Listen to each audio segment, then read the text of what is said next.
কিন্তু অলরেডি চলেই এসেছে, একদম কিন্তু উইন্টার চলে গেছে, সামার চলে এসেছে। আর এই সামারে বাইরে বেরোলেই পুরো ট্যানের সমস্যা, পুরো গায়ে হাত পায়ে ফেসে সব জায়গায় কিন্তু ট্যান পড়ে একদম অবস্থা খারাপ, দেখতে একদম পুরো কালো কুটকুটে লাগছে। তো তো তোমাদের আর কোনো চিন্তা করতে হবে না। আমি সঙ্গীতা, তোমরা দেখছো সঙ্গীতাস লাইফ অ্যান্ড স্টাইল।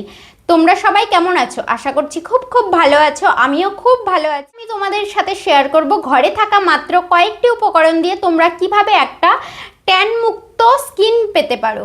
তো চলো তাহলে আর বেশি কথা না বাড়িয়ে আমি কিন্তু সরাসরি ভিডিওটি শুরু করছি। আমি কিভাবে অ্যাপ্লাই করছি, কি করছি না করছি সবটা কিন্তু তোমাদেরকে দেখিয়ে দেব। তোমরা কিন্তু ভিডিওটি লাস্ট অবধি অবশ্যই দেখো, আর শেষে কিন্তু তোমাদের জন্য বোনাস টিপসও থাকছে।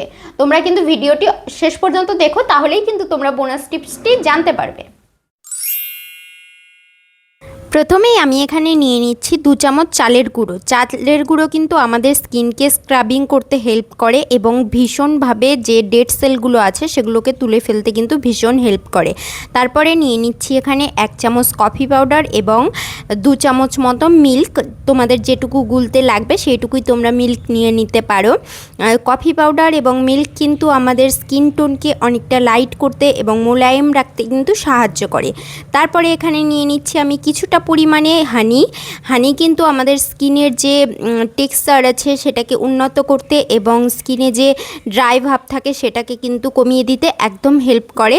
তো তারপরে আমি সব ইনগ্রিডিয়েন্টসগুলোকে ভালোভাবে মিক্সড করে নিচ্ছি, মিক্সড করে একটা পেস্ট তৈরি করে নিয়েছি ফাইন।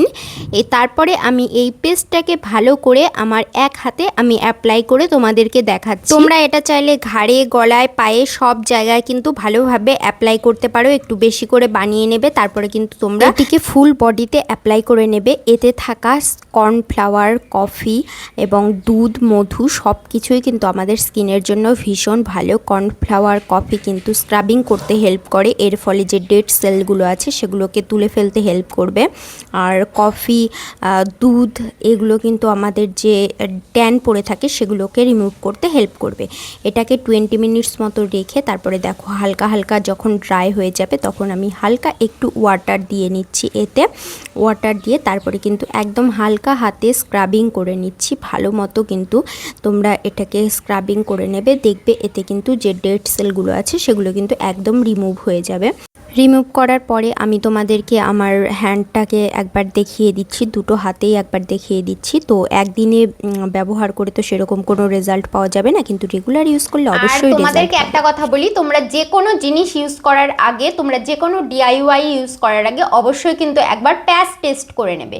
প্যাচ টেস্টটা কিন্তু খুব ইম্পর্টেন্ট, কেননা তাহলে যদি মানে প্যাকে দেওয়া কোনো ইনগ্রিডিয়েন্টসে তোমাদের কোনো রকম অ্যালার্জি বা কোনো রকম প্রবলেম থেকে থাকে তাহলে তোমরা সেটা কিন্তু বুঝতে পেরে যাবে, আর তাহলে তোমরা সেই ইনগ্রিডিয়েন্টটা কিন্তু স্কিপ করতে পারবে। তো তাই তোমাদেরকে বলছি অবশ্যই কিন্তু তোমরা একবার প্যাচ টেস্ট করে তারপরে কিন্তু তোমরা ফুল হ্যান্ড এবং বডি সব জায়গায় কিন্তু তোমরা এটা ইউজ করতে পারো। চলো তোমাদেরকে তো বলেছিলাম শেষে আমি একটা বোনাস টিপস দেবো, সেই টিপসটা কিন্তু অবশ্যই দিচ্ছি এখনই। তো তোমাদেরকে তার আগে বলি, তোমরা কিন্তু অবশ্যই গরমের দিনে বেশি বেশি জল খাবে, হাইড্রেটেড থাকবে, না হলে কিন্তু বাইরে গেলে প্রচণ্ড সমস্যা হতে পারে, তোমাদের মাথা ঘুরে যেতে পারে, নানান রকম প্রবলেম হতে পারে, আর স্কিনটা তো একদম ড্যামেজ হতেই পারে। তো তোমরা কিন্তু অবশ্যই বাইরে গেলেও বারবার করে কিন্তু অবশ্যই জল খাবে, হাইড্রেটেড থাকবে, শরবত খাবে, এসব কিন্তু একদম খাওয়ার চেষ্টা করবে। আর তোমরা অবশ্যই কিন্তু সানস্ক্রিনটা একদম স্কিপ করবে না। SPF 50 যুক্ত সানস্ক্রিন তো মাস্ট, তার থেকে বেশি পারলে তোমরা একটু তার থেকে বেশি SPF যুক্ত সানস্ক্রিনও কিন্তু ইউজ করতে পারো। তাহলেই কিন্তু এই খটখটে টাকফাটরা রোদেও কিন্তু তোমাদের স্কিন থাকবে একদম গ্লোয়িং এবং হাইড্রেটেড।